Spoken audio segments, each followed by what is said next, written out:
Welcome to WiscoDice. Hey, yo, folks. I am your host, Conzi with the Most, and I am joined today by... Hey, this is Justin, the Meeples champion. And I'm Suzanne. And this is episode 127 of the WiscoDice Tabletop Gaming Podcast. This is July 24th, 2024, and on today's episode, we will cover our review of the Return to Dark Tower board game from Restoration Games. But first, it's convention season, and you know what that means, so let's roll into our updates on where you can find WiscoDice this fall. And we're going to start that with Strong Tower Gaming Convention. You know our friends over at Strong Tower Gaming, and they have a great convention. This is the third year. They've moved to a new facility in Waukesha, Wisconsin. This will be on between dates September 6th through the 8th. We hope to see you there. Next up, WiscoDice is going to be running a number of games. So join the hosts at Dragon Fall in Lake Geneva during October 4th through the 6th. This convention is another great charity convention that was founded largely on wargaming, but you can find role-playing games and, of course, now board games, largely run by us, your hosts, here at WiscoDice. So join us and have some fun. And then coming back to Madison, we have Gamehole Con, which is October 17th through the 20th this year. This one has a lot of special activities going on in honor of the 50th anniversary of D&D, as well as all other sorts of games there. Then moving into November, we have Protospiel Madison, which is November 1st through the 3rd, where you can help play test lots of upcoming games. Last but not least on our conventions we want to talk about is we're going to get right into 2025. And then it's going to be Midwinter Gaming Convention, January 9th through the 12th. This is going to be at the Ingleside Hotel in Milwaukee, Wisconsin. Note that this is a newer location. They were there last year during the epic snow blizzard of 2024. But somehow they managed to survive even after they lost power. And all of the gamers went home happy and fun. But this year, we're going to be there. At least Suzanne and I are going to be there. And we're going to hope to drag some more of the WiscoDice crew to run some games, have fun, and talk to all of the good people there. So that is the Midwinter Gaming Convention from January 9th through the 12th. All right, let's move away from conventions and get to the topic of today. We are going to talk about the great game Return to Dark Tower. This was a game released in 2022 by Restoration Games. In it, you and up to 3 other players team up as heroes, and the goal is to gather resources, cleanse buildings, defeat monsters, and complete quests to grow stronger as a team. The centerpiece on the board on the table is this giant electronic tower that sits right there. And it's not just there for show. It interacts with the game in all sorts of crazy ways. It holds its own little secrets, and it changes things up as you play. Just as you think you've got a plan, that tower can mess it up. Each player is going to have an asymmetric hero, and you're going to have special, which means you're going to have special abilities, special starting inventory, which is going to kind of guide your role in this quest. And along the way, you are going to gain helpful items. Your virtues are going to become more powerful, and you may even find a companion or two to help you achieve your goal. And the ultimate goal for this game is to find a way into this giant tower and defeat the adversary that is lurking within. This game is app driven, and it actively works to stop you and will respond to the decisions that you take and it'll take advantage of any missteps you make. So it's definitely difficult to recover from those. Overall, most times you're going to play cooperatively with this game. but there's also a way to do it competitive if that's what you prefer. This game is going to use traditional mechanics like resource management and engine building, but the tower and the app definitely add a unique twist.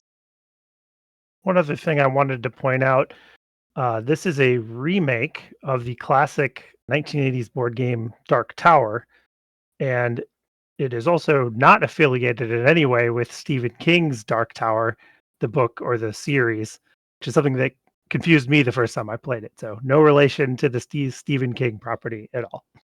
But if you are a Stephen King fan, you may still enjoy this game. Absolutely. So why don't we talk about components? So our copy of the game is the retail version. So we don't have any exclusives or any other fancy things, extra monster figures or anything else. I've had a chance, and I know Justin, you've had a chance to play with some of the extra bling as well. But I don't know that this game is a game that needs all of those extra bling components. And this review is going to be focused on just the core retail version of the game and what is, kind of that mindset of like what's in the box as well as the app itself. So I think from a components perspective, what comes in the box, like the figures are pretty decent quality. They have that cool whatever wash over the top of them, which is kind of nice. Same with the building, little plastic building structures. Really, the big thing in the box that's just amazing and fairly well detailed, and is the key component of the game is the Dark Tower itself. That is impressive. It's well made. The Bluetooth in it seems very reliable. It works very good. We've had zero problems with it, which is really nice. So that component works well. The card tokens, all of that stuff, all the card stock, in my opinion, is all very solid, good card stock. The cards, nice feel to them. They got a good material. But like that, just kind of my thoughts on the components. What do you guys think about just the components that come in the box and where those stand with other board games? I really like the art. I think the art and the design is quite good. Like you mentioned, I did get a chance to play with some of the blinged out features like the giant neoprene mat map and some of the extra miniatures for monsters and your adversaries and things. And while that's really nice, I think you're going to get pretty much the same experience with the retail version. I think it works quite well on its own. The components are nice. You're not missing out on a ton by just having the retail version at all. Yeah, if you guys hadn't told me there was a more deluxeified version than what Conesy and I have, I would have thought we had a top of the line version of this game. Yeah, Like sure. there's nothing super outstanding with them, but there's really nothing to complain about with the components. And that tower in the middle, you're just drawn to that. Like I kind of forget about the quality of the rest of the components because you're just looking at this shiny black tower with its flashing red lights. So, and you know, Yeah, absolutely. Like that tower single-handedly is the centerpiece of this game. And it's certainly the piece that was the biggest passion from a visual appearance. It's the most eye-catching component of it. And so you don't, in my opinion, you don't get lost in all of the bling of special miniatures and other components because so much of your game and your gameplay experience is watching the big tower in the center of the table and what it's going to do. right. Yeah. And earlier you had mentioned there is the wash on a lot of the components, a lot of the plastic components, like the skulls, and it really makes those skulls stand out and look like kind of almost feel a little creepy. Like you have some pieces of bone in your hand, which you don't. They're plastic, but usually that wash on a lot of games is not their base game level, right? Like you pay extra to get the wash on components. So it's Mhm. definitely, Yeah. I don't know, I like the components. Yeah, I think besides the tower itself, my favorite component, honestly, is the little skulls because they're just fun to handle. And you drop them into the top of the tower, and they tumble out gruesomely onto the map and stuff. It's really Yeah, a neat aspect. I like those. you have these little skulls rolling around, Yeah, and I will say those skulls, when I first got the game and first experienced it, I was a little worried that I was going to lose the skulls when they come flying out of the tower. Fortunately, that is not the case, and they give you a few extras just in case that does happen and you lose some, so it's also good, which is worth noting here in when we talk about components. Now, another major component of the game is the app. So this is an app-driven game, so it does require a piece of software to run on a tablet or a computer or something, anything basically that has a Bluetooth capability, and you can install the app on it. So I'm actually not sure if there is a PC app. I should have checked before we recorded this. I know there's an Android and iOS version of the app, but I'm not sure if you can get it on PC or not.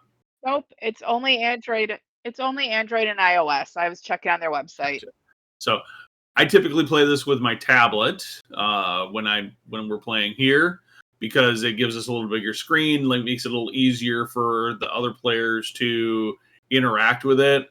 I would love at some point to be able to take the app and cast it or put it up on a big screen that everybody could see and get the audio experience through like more immersive speakers and whatnot. But the app itself, like, I find it super streamlined, makes play really easy. Getting a game set up is really easy and intuitive. You can have it select kind of the monsters and your villain kind of on random, or you can have it or you can go through and manually pick all of that stuff if you want. Adding in expansion content, super intuitive and easy, and all of the gameplay functionality is easy. And the biggest thing that really is helpful is the app itself.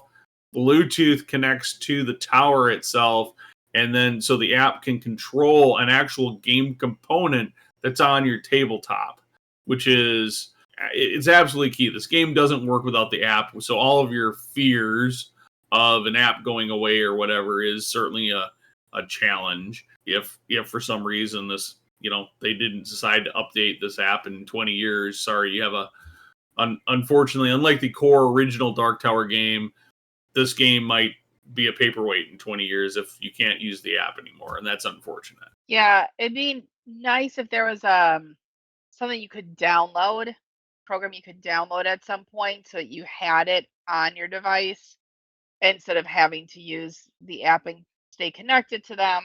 But that app, like you mentioned, does make it very easy to play the game and easy to teach the game to new players.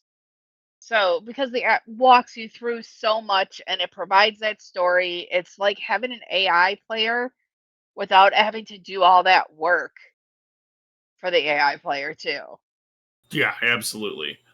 So the app is a necessary thing here. I know there's a large audience of players and board gamers out there that don't want apps to be part of their games, and if that's you, then the Return to Dark Tower, I would certainly say, hey, this game, if you still like really thematic immersive games, which we're going to talk about next, hint hint transition, folks, is that you still want to probably give this game a try. Like I was when I will have some additional final thoughts on my original impressions of this game before actually playing it when we get to our final thoughts about this game.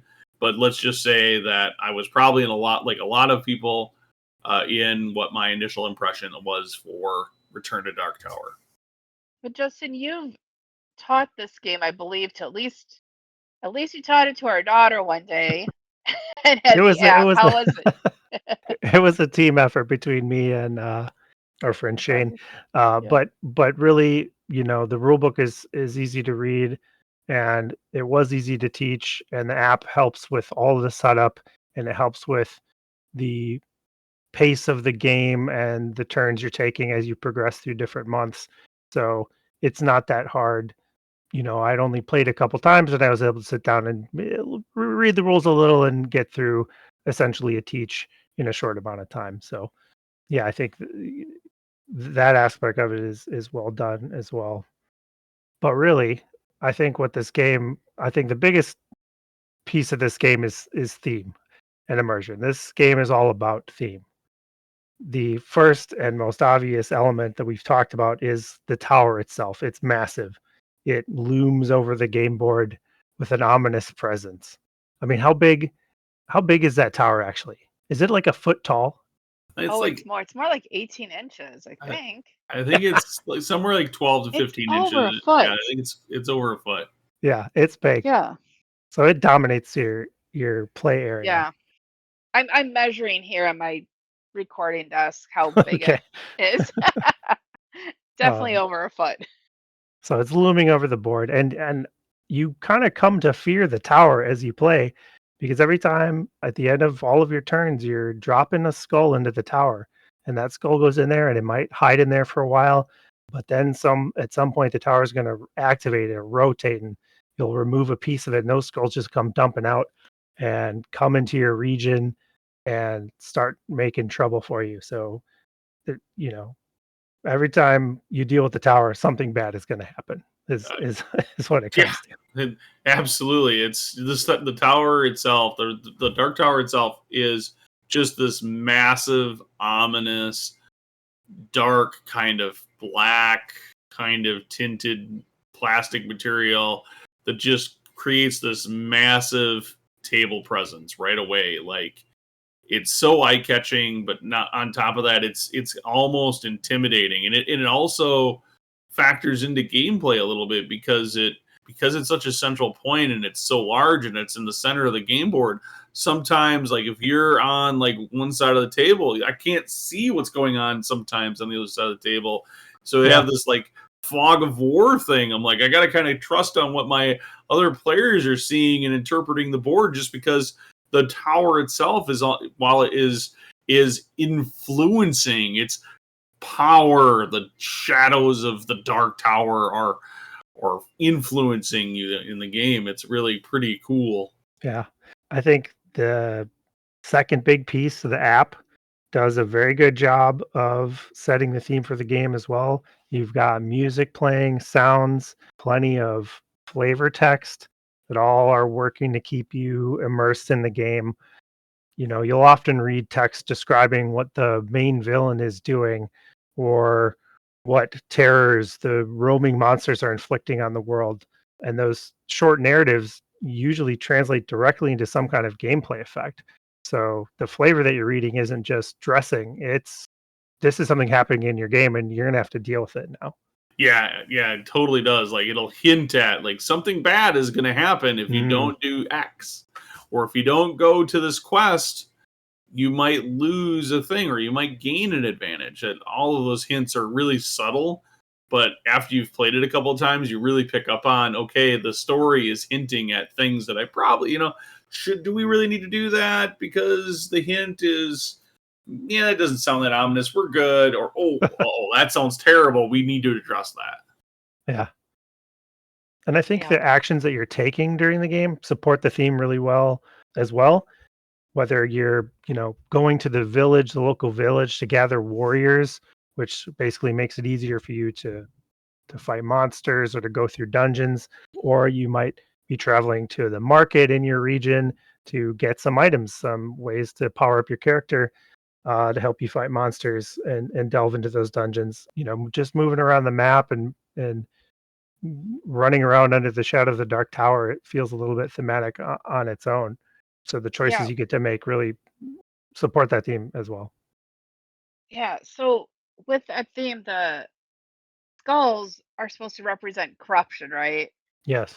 So you're adding corruption into into this evil tower all the time.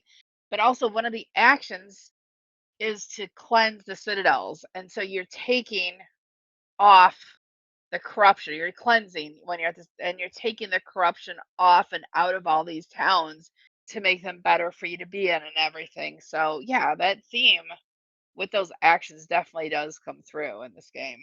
And for me, the last thing that really kind of keeps me immersed while I'm playing this. I think the game is really good at producing moments of tension, which is really important for a cooperative game.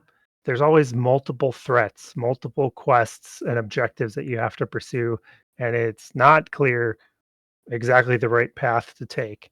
You know, should I be trying to power up my character and ignore the monsters encroaching on my land for a round or two? Maybe I need to pursue a quest objective and risk letting this corruption, these skulls, pile up on my buildings and my citadel, which I could risk losing by ignoring that threat. When I've played, there are some great moments of tension when we were delving into a dungeon and just didn't know if we truly had enough resources to make it through. And so each room you go through, you're kind of picking a path. Okay, we're going to go right, we're going to go left. And some new challenge will come up and you'll need to use some of these resources or some of another resource. And you don't know even if you're on the right path to get to the end of the dungeon. So each room is taking and taking from you. And you're just like, oh man, I don't know if we're going to get through this. Like, we really need to do this. Otherwise we are not going to win. So that is an aspect I really like, that tension that the game creates. Yeah, and you bring up a really good point, because the tension the game provides is different than, say, the same tension I have in a game where it's one versus many. Like, say, a game like Descent or Imperial Assault, where not when you're not using an app, or if you're playing other games like we just played Batman Gotham City Chronicles recently, where it features an Overlord player.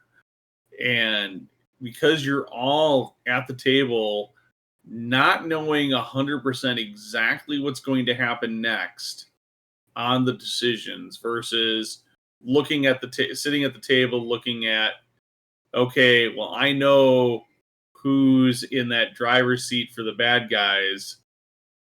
How do I get in their headspace to figure out what they're doing? What are their, because there is a certain factor of, if you play against somebody enough, like I kind of found when we were running through, say, an Imperial Assault campaign, I found that the players started to catch on sometimes to the trends that I would use as the Overlord player. So there was a lot of players reading me, versus you're trying to figure out how the app works, but it's not really the game. It's like a different, it's just a different level of tension and understanding and suspense, because it doesn't feel like I'm trying to figure out what somebody else is doing. I'm trying to figure out what's best that the story is trying to tell me, and feeling that pressure.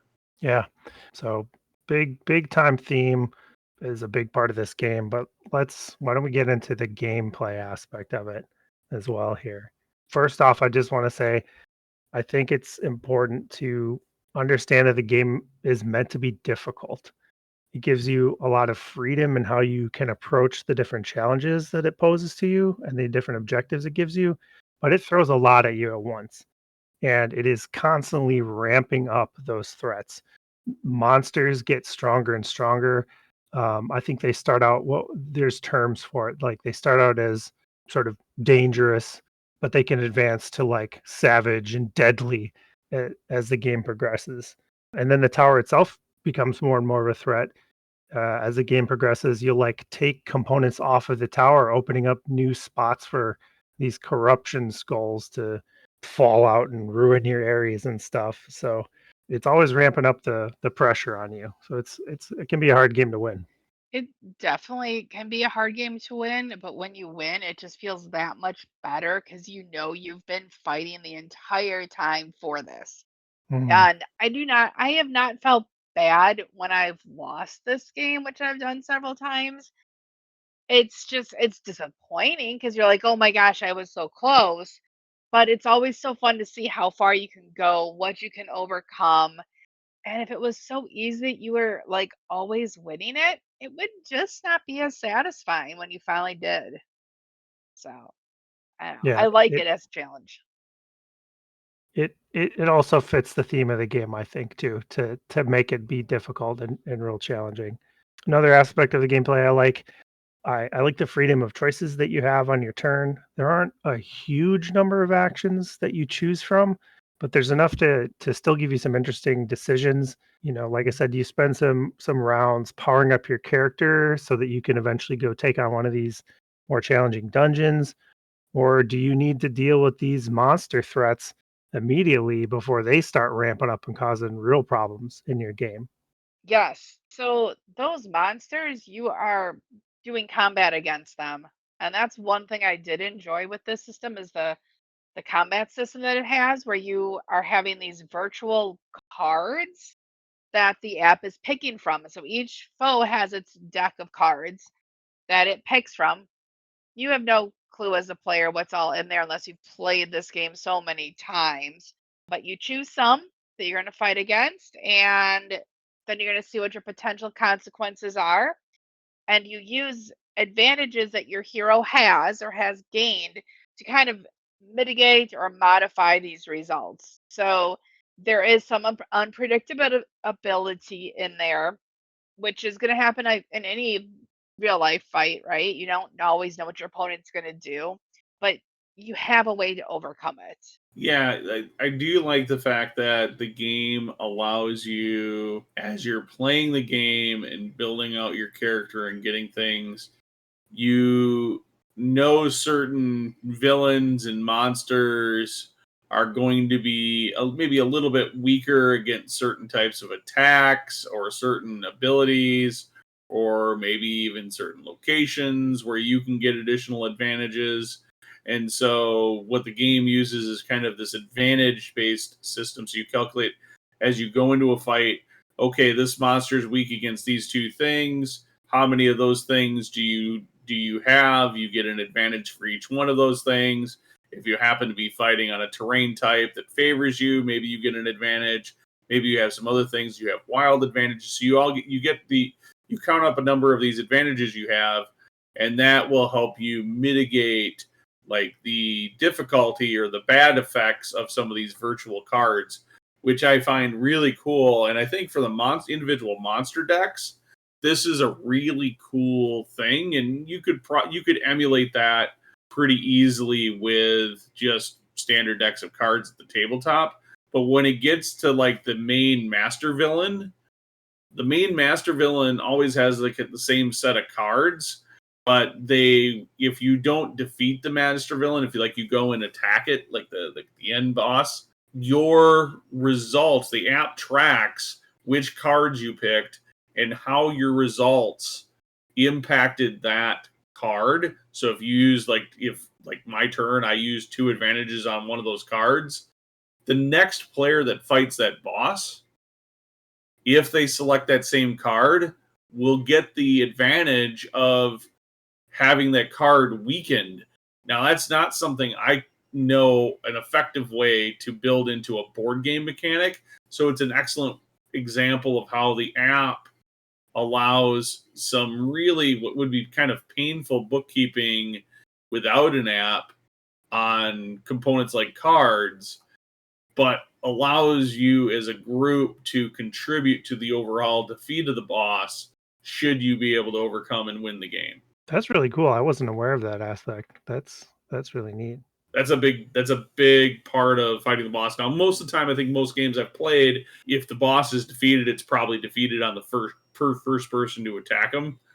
But it is something that really does factor into it and does weaken the boss if multiple players are able to attack the boss. Yeah, that makes sense.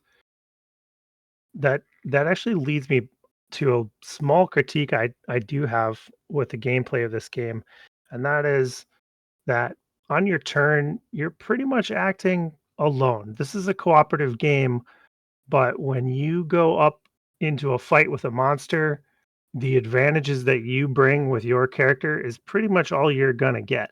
If you go into a dungeon, you're going in alone with just your advantages. There's a couple cards and abilities out there, I think, where another player can lend you some temporary advantage and help you out in certain situations, but there isn't a strong aspect of another player being able to help you with something you're dealing with on your turn, which I think could, compared to some other cooperative games, could use some improvement.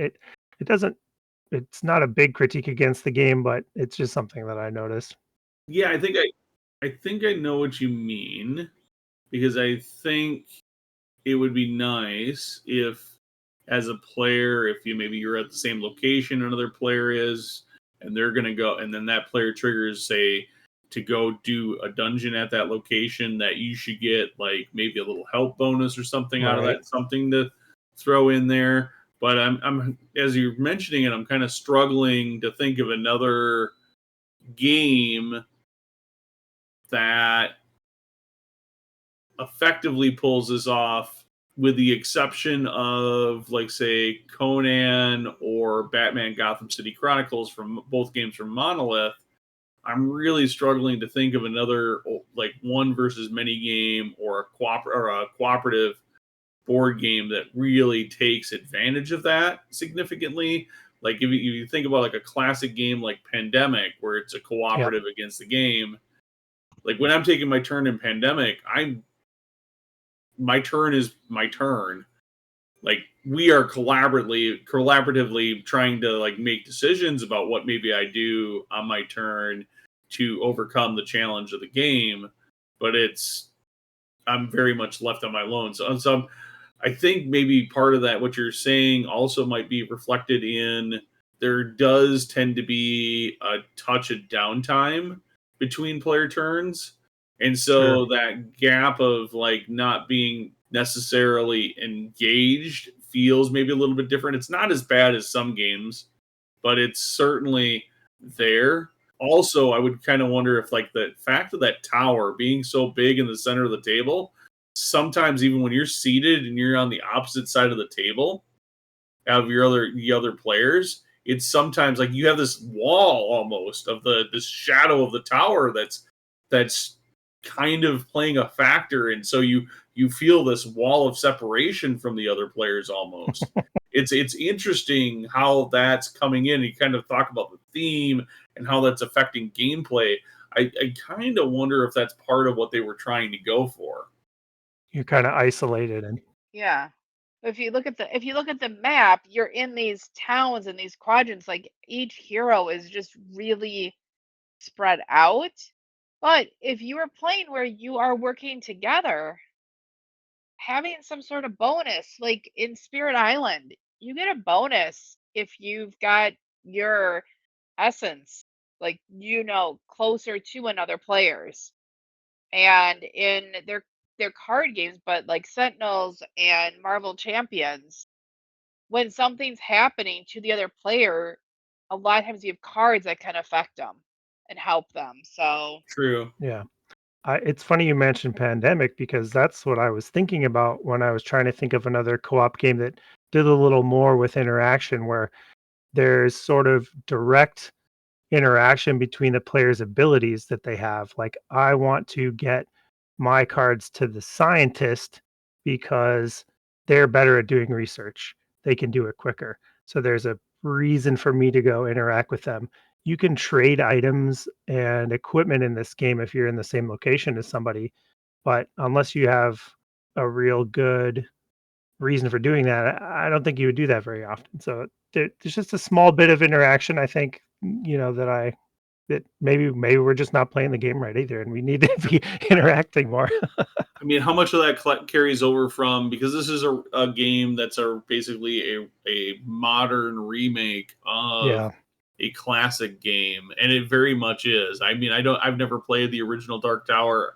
I would like to at some point, just to have it for comparison factor, but the original game, the game is really trying to capture a lot of that nostalgia from the original game, and I would be very surprised if somebody was thinking about some of the things that we think about in modern board game, about having abilities, stack on abilities and whatnot, to be more to get you, even, to feel like you're more of a unified party. There's certainly, though, from a gameplay perspective, and I think we hinted at it, that each character is unique, and I feel like each character, when you understand that character's role and what they're supposed to do in the greater party of characters, there's definitely that aspect, though. So, like, the big warrior guy is very warlord, I think he is, or he's very about that character is very much about collecting the troops and killing monsters. Like that is very much what that character feels like they're intended to do. That's what their role is.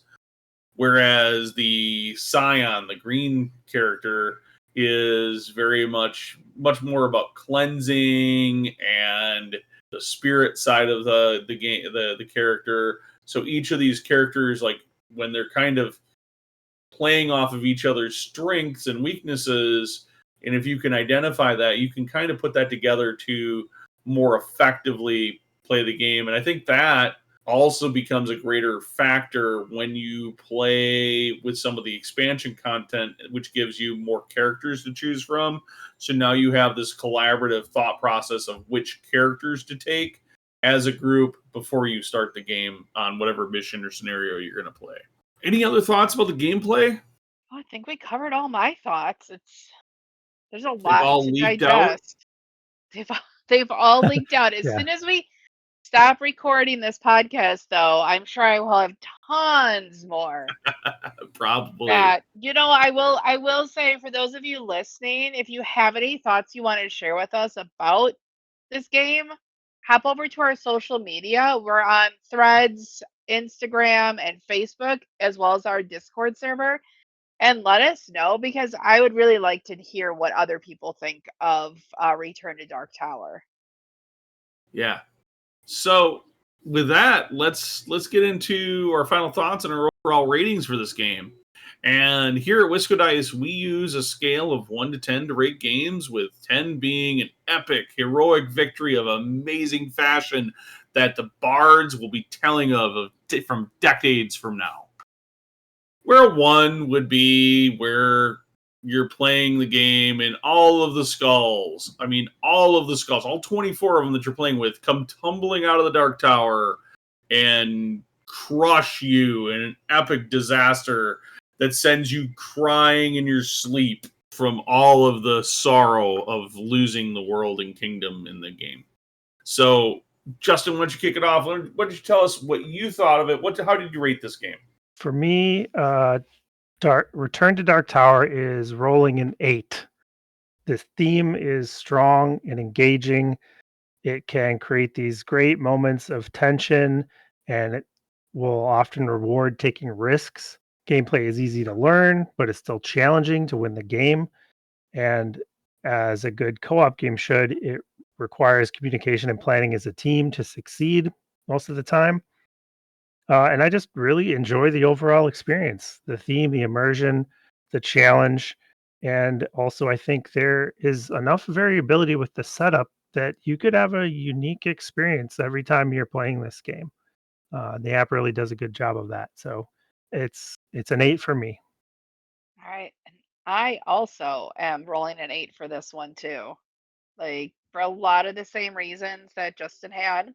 I like the overall experience of playing this game, the immersiveness, the storytelling aspect, and you don't know that you're going to win every time, and you don't always know until the very end, when you're like, oh my gosh, we just died, we were so close. A lot of other cooperative games, you can tell if you're going to win or lose, partway through the game. This one, I have not had a game where I knew for sure what the outcome was going to be. And it's just a very enjoyable game to play. So, Conesy, what did you think of it? Well, I checked the dice and it rolled a 7, so that's what I'm going with. No, really, I did rate this game a 7. I really like the game. I think it's a very good game. I originally, before I had a chance to play it a couple of years ago, I thought this game was largely gimmick because of the app, because of the tower being animated. I really thought that was a gimmick. And I wasn't entirely wrong, but I was wrong about how awesome that experience is. And I was wrong about the game being able to put together and tell a very cool story. So I really like the game, and I will absolutely play it anytime anybody wants to play it. No problem. Let's play. I have played it enough times now where sometimes the gameplay feels a little samey. The game is not a very complicated mechanical game. So sometimes the actions or the things you're doing kind of fall into this routine that you're kind of doing the same general thing over and over and over, regardless of the scenario or the mission. So I've kind of experienced some of that, and that for me kind of knocks it down a peg, but it's still like, even because of that, it's still such a fun and enjoyable game. I really do like it. I strongly recommend this game for people to try. It's an expensive game, so it's not necessarily a game that everybody needs to necessarily own.